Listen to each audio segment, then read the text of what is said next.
¿Tú crees que está mal utilizar ChatGPT para traducir los libros? Puede que te hayas enterado de la última gran polémica que hay ahora mismo en Bookstagram, o puede que no. El caso es que al parecer hay una editorial que se llama Vitruvian que está utilizando ya para traducir sus libros.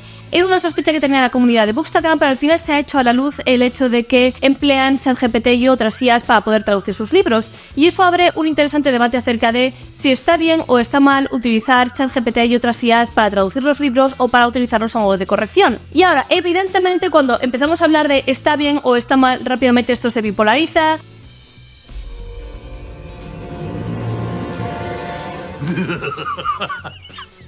Oh man, I can't believe you figured it out.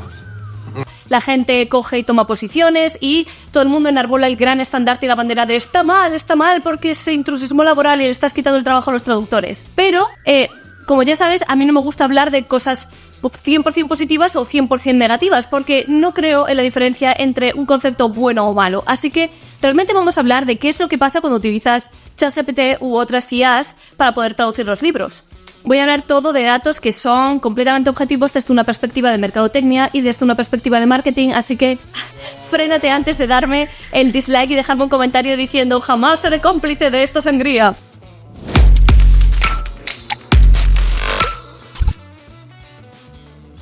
ChatGPT y las IAs han llegado para quedarse, y uno de los grandes sectores que más ha sufrido con la aparición de ChatGPT y de estas IAs, que además tienen un precio extremadamente barato, unos 20 o 25 euros al mes, por tener acceso a una enorme cantidad de consultas cada hora que además te pueden hacer el trabajo mucho más fácil, es el mercado editorial. Por un lado, porque se utilizan herramientas como DALL-E o Midjourney para hacer la generación de las portadas, que además Midjourney se ha nutrido del trabajo de artistas de todo internet, y eso es otro melón y otro debate que habrá que abrir en otro momento, que es bastante terrorífico. Pero ChatGPT y otras herramientas de IA funcionan de una manera extremadamente económica y extremadamente rápida a la hora de procesar grandes textos. ¿Y qué hay más grande en un texto que un libro? Y mucha gente acusa a este tipo de editoriales de no tener alma, de no querer realmente sus obras, de no amarlas y adorarlas, pero aquí realmente vamos a pensar en que una editorial es realmente una empresa que está de alguna manera negociando con productos aspiracionales como pueden ser los libros y la literatura. Y si no, miren la saga de Blackwater, que ahora está lanzada en fascículos súper estéticos o súper bonitos, porque generan muchísimo más sensación de qué cute y qué aesthetic soy tener estos libros en tu casa, y muchos se compran la colección completa y ni siquiera se la heredan. Y que por lo tanto, lo que están buscando es el beneficio completamente bruto. Pero cuando tú utilizas una IA para traducir los libros de esa manera, te estás exponiendo a un montón de cosas, y no me estoy refiriendo a que te cancelen en las redes sociales o al bloqueo o al baneo. Te estás exponiendo, por ejemplo, y de hecho ocurre siempre, que uno se pierde completamente el estilo del propio autor. Las IAs siempre son genéricas y además carecen de lo que se llaman los matices contextuales y culturales que tienen los traductores humanos. Yo no me puedo imaginar que, por ejemplo, la saga de la Tierra Fragmentada, que contiene un montón de conceptos como herrumbroso, orogratas, orogenes, etc., o por ejemplo la saga de Tamsin Muir, que es La tumba sellada, realmente hubieran funcionado traducidas por IAs. El increíble trabajo que hacen traductores como Daniel Tejera Expósito o puede ser Manu Viciano para poder hacer las traducciones de estas obras implica muy a menudo un increíble trabajo de investigación acerca de contexto, de cultura, interpretación de las palabras, del estilo del propio autor, y luego traspasarlo todo eso a un libro. No es simplemente coger el texto de per se, y aquí no soy una gran experta, pero no es coger el texto de per se y procesarlo, sino que a menudo los traductores incluyen una guía de estilo propia para saber cómo se tienen que ir traduciendo ciertos conceptos que se han enarbolado en las culturas originales, ciertos matices y sobre todo para poder transmitir la magia original del autor. Podemos encontrarnos con típicos autores que utilizan frases cortas y sencillas donde realmente hay menos margen de interpretación, pero después también nos encontramos con obras clásicas de civilizaciones y culturas súper diferentes a las nuestras, como puede ser la japonesa, la irlandesa, cuando se escriben directamente en gaélico, o la coreana, que cuando tú haces una traducción literal pierdes totalmente la magia y el contexto de estas palabras. Sin ir más lejos, una de las grandes historias de la traducción literaria habla de cómo los japoneses, cuando empezaron a traducir las obras occidentales, se encontraron que había una enorme cantidad de expresiones para decir que te quiero, cuando ellos no contaban con ese margen de traducción, y cómo a menudo utilizaban expresiones como ocultarse la cara con las mangas, como para poder decir que estaban ocultando de alguna manera sus sentimientos. Y todo esto, sin lugar a dudas, lo vas a perder cuando utilizas una IA como traductora. No solamente esto, sino que tampoco va a haber coherencia dentro del propio texto, porque las IAs muy a menudo van interpretando de manera continua. Esto quiere decir que por mucho que digan que aprenden de su propio chat, pierden el hilo y el contexto del propio chat al cabo de X puntos.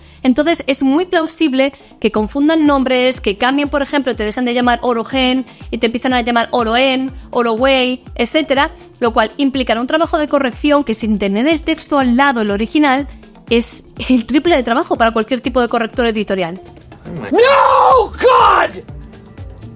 No, God, please, no! ¡No! No solamente esto, sino que muchas veces las novelas y los libros juegan con una subtextualidad, ¿vale? Juegan con subtextos, con metáforas y con una forma de poder transmitirte cierto tipo de emociones, situaciones y sensaciones que muy a menudo requieren de un trabajo de interpretación, ¿vale? Por eso es traducción e interpretación. Es un trabajo de interpretación muy importante por parte del traductor que una ya no es capaz de hacer.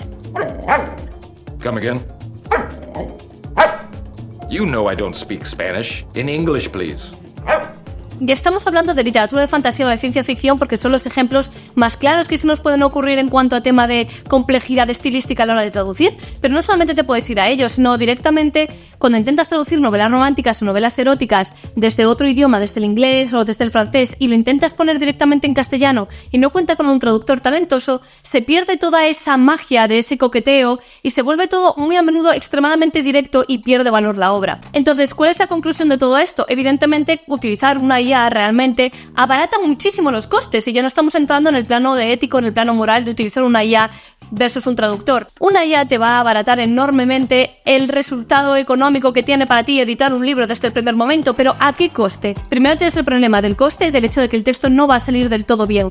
Y como no va a salir del todo bien, muchas veces cuando la gente lo vaya leyendo se va a encontrar con incoherencias de frases, incoherencias gramaticales, expresiones que no tienen del todo sentido, que le sacan de la lectura y que al final esto empobrece enormemente el proceso de lectura. Y como empobrece el proceso de lectura, al final acabarán poniéndote peores reseñas en Goodreads, peores reseñas en Amazon, te lo sacarán menos en redes sociales y al final, ¿qué es lo que vas a provocar? Que esto es como servir carne de tercera en una hamburguesería en una esquina. Los borrachos a lo mejor te lo van a comprar en un primer momento, pero no puedes subsistir de ello y no es escalable a futuro desde una perspectiva de negocio. Brother, what's that? What's that, brother? Porque al final lo que estás haciendo es empeorando muchísimo la calidad de tu propio producto. Es posible que lo hagas si te planteas que tu modelo de negocio es el hecho de vender libros que nadie se va a leer, pero evidentemente te estás exponiendo a que la gente que te compra un libro como elemento aspiracional acabe leyéndoselo, y cuando pasa esto, la calidad de tu propio negocio cae. La calidad de tu imagen de marca cae. Y cuando cae la calidad de tu imagen de marca, ya sin entrar en plano ético-moral de le estás quitando el trabajo a los traductores, que pobrecitos míos encima cobran bien poco para todo lo que curran, evidentemente la gente te va a acabar comprando menos libros, la gente va a acabar siguiéndote mucho menos en redes sociales y ya no le van a dar tantísimo cariño a lo que tú haces. Dicho esto, ¿eso quiere decir que utilizar IA para la traducción está mal? La respuesta es no, para nada. Pero evidentemente esta utilización de la IA es como un elemento de apoyo. Es para preguntar realmente, oye, tengo una duda acerca de si en el siglo XVI utilizaban exactamente esta palabra o este concepto y dame las fuentes de referencia, porque otra cosa que hacen las IAs, pero mogollón, es que se puto inventan la información. O sea, tú le dices, háblame acerca del estatus larvario en una cloaca al lado del faro de Alejandría y muy probablemente cojan y te saquen un montón de texto y de información que sea todo mentira y que no tenga fuentes autorizadas académicas. Hay IAs que sí que rastrean dentro de lo que son fuentes académicas, pero bueno, el caso, no me voy por los cerros de Úbeda. La idea es que la IA funciona maravillosamente bien como complemento para poder concordar datos, información, sacar algún tipo de fuente, porque si no, si utilizas la IA directamente para traducir obras enteras y luego metes un corrector, el resultado nunca va a ser igual de bueno. Es realmente comparar el jamón de lata Spam con el hecho de preparar una comida con sus 6 horas de proceso de elaboración por una Nochebuena de Navidad. Y mira, otra cosa te digo, si quieres traducir con IA los libros, me parece estupendo, es tu riesgo desde una perspectiva económica, pero yo creo que debería de ser obligatorio que lo marquen dentro de los libros. Es decir, creo que por ley debería de a ver, en el apartado interior donde aparece el ISBN y toda la información acerca de los traductores, etcétera, oye, mira, seamos honestos, este libro lo ha traducido una IA. Y la cubierta la he sacado de Midjourney y la ha editado 2 horas mi primo Alfonso Ochoa. ¿Vale? Entonces, yo creo que de esta manera, al final, estarías dando una imagen de transparencia de que no se siente cómoda con este intrusismo laboral, pues realmente pueda decidir si quiere comprar un libro traducido por IA o no. Y exponerte a los riesgos de saber que muy probablemente la traducción no sea buena. Y esto ha sido todo por esta semana, queridos sociópatas. Gracias por ver este lunes de Momoko hasta el final. Suelo preguntaros en stories de qué queréis que vayan mis vídeos de Momoko, así que si queréis seguidme y de esta manera podéis participar un poquito en toda esta parte. Y contadme en comentarios, ¿vosotros leeríais un libro de una editorial que ha dejado claro que ha traducido con IA, a pesar de que las reviews y las reseñas sean positivas? Dejádmelo en comentarios y debatimos. Chao, chao.